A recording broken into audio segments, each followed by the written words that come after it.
N. Ratna Mustika gugat cerai suaminya Deddy Mulyadi. Mediasi berhasil, laporan bisa dicabut.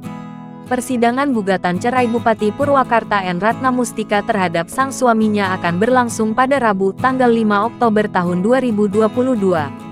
Bila penggugat dan tergugat hadir, maka akan dilakukan mediasi terlebih dahulu. Bila mediasi berhasil, laporan gugatan penceraian akan dicabut.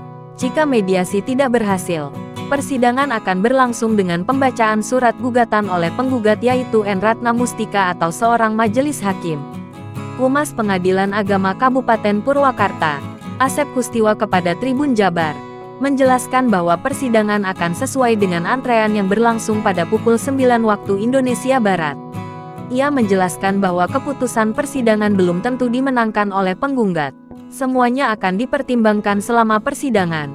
Gugatan cerai bisa saja ditolak karena beberapa hal, seperti bukti yang kurang dan beberapa hal lain. Untuk persidangan, Bupati Purwakarta atau biasa dipanggil Ambu N mengatakan bahwa ia tidak akan menggunakan pengacara. Ambu N mengatakan, pada persidangan nanti, perempuan nomor 1 di Purwakarta itu tidak akan membahas di luar konteks materi gugatannya.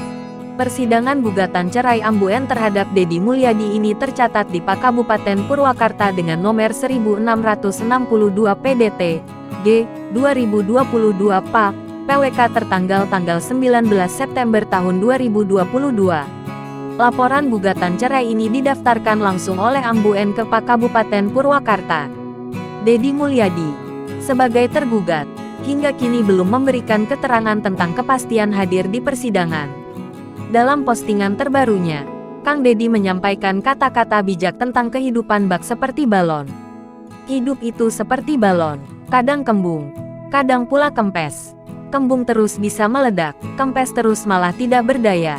Karena itu, yang kembung harus berbagi kepada yang kempes. Jangan lupa subscribe, share, komen, dan like ya.